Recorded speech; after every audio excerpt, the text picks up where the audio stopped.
Having upgraded our suspension setup as well as the rear hub carriers, when it comes to steering, if you're after greater steering authority and precision in your X-MAXX, then the Traxxas 2085X will do just the job.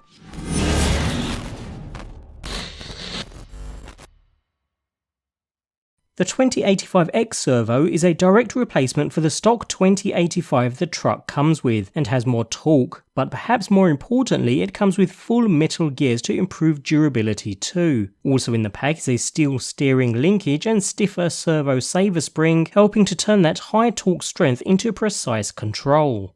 When you first look at replacing the servo in an X-MAXX, you might think it's going to be a huge task because the servo is buried inside the chassis. However, because of the modular design of the X-MAXX, it's actually rather easy. I'll begin by removing 8 screws from the front section of the truck. These screws keep the front assembly securely connected to the main chassis, and fortunately it's easy enough to get to all 8 screws. When using a power tool such as this though, try to maintain a low torque setting, while we'll ditch it completely when reinstalling the screws later.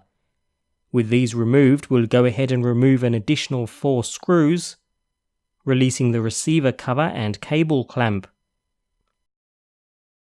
so that we can remove the servo connector from channel 1 on the receiver unit. Lastly, we remove the single screw easily reachable on the steering linkage.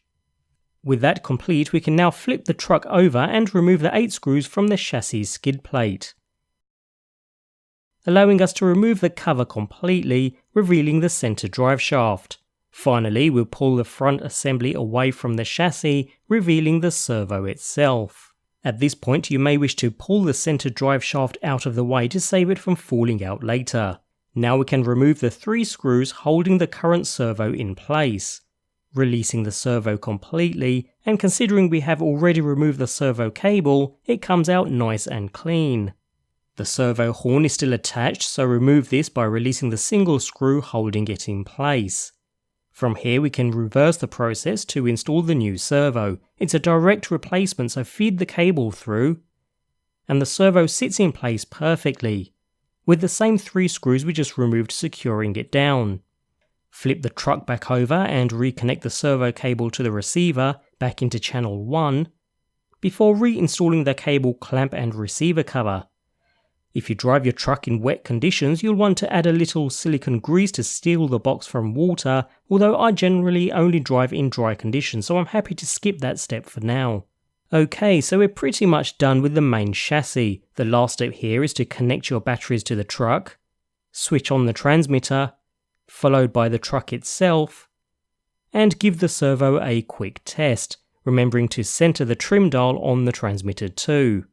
Now going back to the original servo horn, remove the original plastic linkage arm by releasing the single screw, and replace with the new steel linkage arm using the same screw, before placing the servo horn back onto the servo with the horn facing upwards.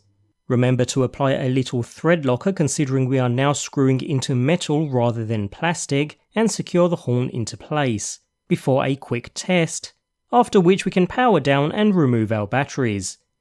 With all work on the main chassis complete, we can now focus our attention on the front assembly. Here we need to install the new stiffer servo saver spring supplied with the 2085X Servo. Fortunately, it's quick and easy. Remove all screws from the plastic steering brace and carefully move it to one side. Finally, remove a single screw from the top of the bell crank, which releases the plastic retainer, allowing the stock spring to be removed and replaced with the new stiffer spring. Now we reinstall the spring retainer along with the screw, and it's back on with the steering brace and all screws with it, again taking care and installing manually with a hand driver.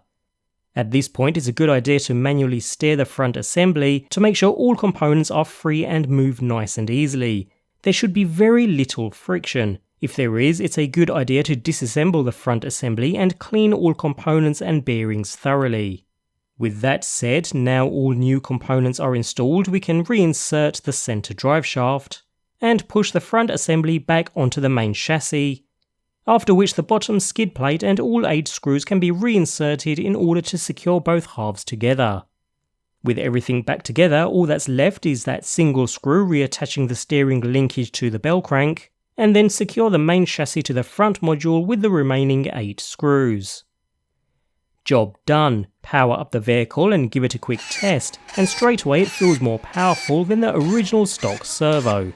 While the 2085X doesn't feel faster than the stock unit, it does a much better job when it comes to power. The additional torque, combined with the stiffer servo saver, makes a large and immediate difference in how the truck drives. The stock servo and servo saver had a tough time keeping the wheels pointed at speed, and also lacked power, while the 2085X does a much better job of keeping the front wheels pointed where you want them. In basic terms, this meant that during high-speed runs I found the truck easier to keep going in a straight line with the upgraded servo. Overall though, I found the steering on the X-MAXX significantly improved by using the upgraded servo, a much recommended upgrade.